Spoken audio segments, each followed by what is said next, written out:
Toxoplasmose. A culpa é do gato?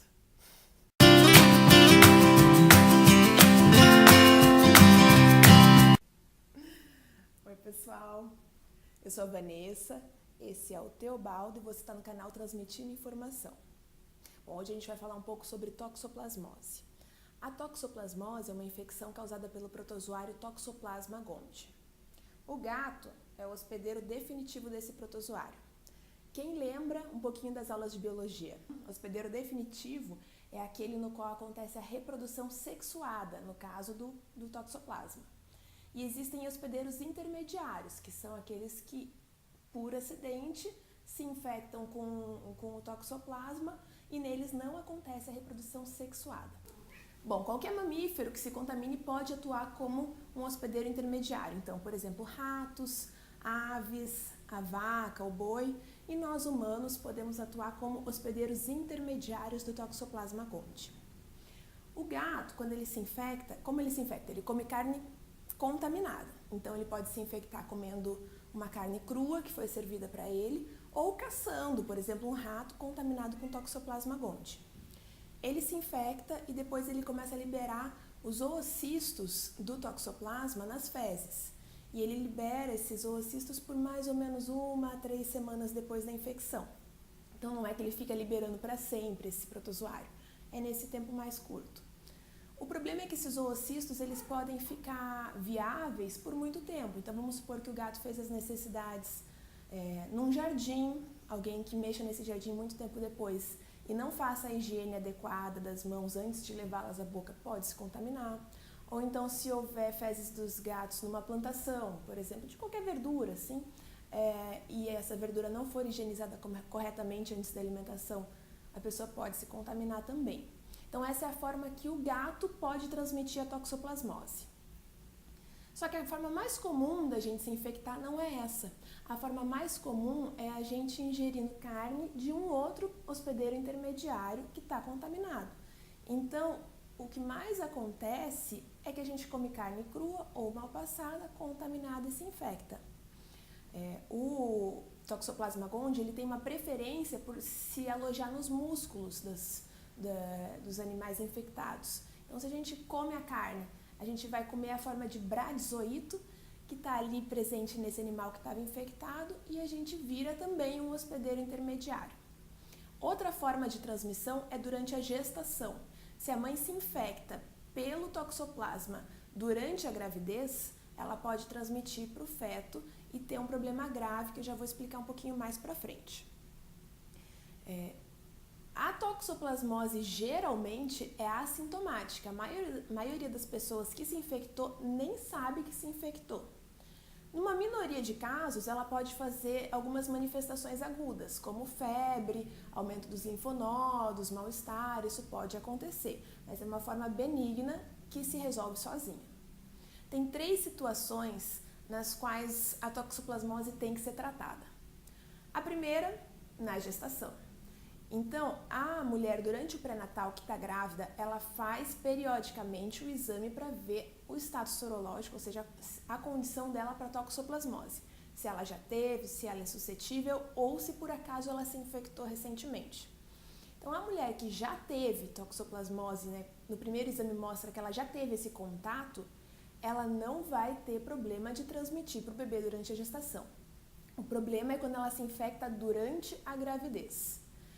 O que pode acontecer? Pode ocorrer aborto ou malformação no bebê que está crescendo. Quanto antes na gestação, quanto mais precoce na gestação ela se infecta, maiores as chances de ter um problema grave, de ter um aborto ou de ter uma malformação muito grave. Quando ela se infecta mais para o final da gestação, essas chances são menores. Então, a mulher grávida que se infectar durante a gestação sempre vai fazer o tratamento para proteger o bebê dessas consequências. Outra situação que vai haver tratamento é se acontece a forma ocular da toxoplasmose. E essa situação tem a ver com o que a gente estava falando antes da gestação. A forma ocular geralmente é uma reativação de uma toxoplasmose congênita.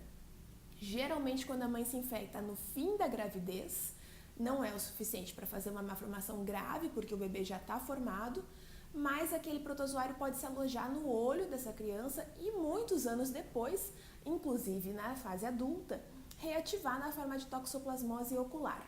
Nesses casos é preciso tratamento para evitar a presença de sequela na visão. O que acontece geralmente? A pessoa começa a ter uma piora da visão, começa a enxergar pior, procura um oftalmologista e ele vai falar que aquele aspecto é sugestivo de toxoplasmose ocular e vai haver o tratamento. A terceira forma que exige tratamento é a neurotoxoplasmose. Só que essa doença acontece só em pessoas que têm alterações muito graves de imunidade.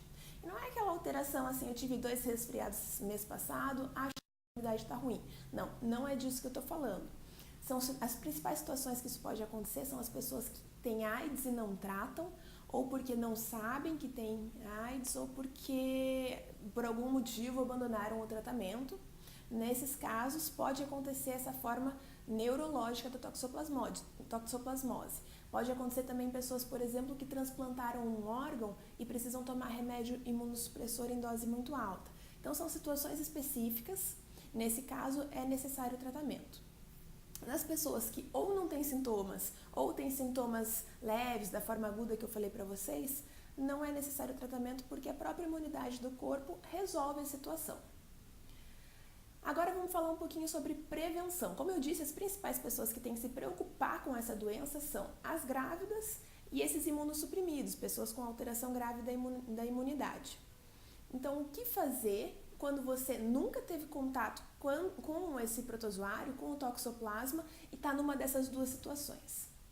Então, o primeiro é higienizar muito bem os alimentos e suas mãos. Isso previne várias doenças, inclusive a infecção pela toxoplasmose, né?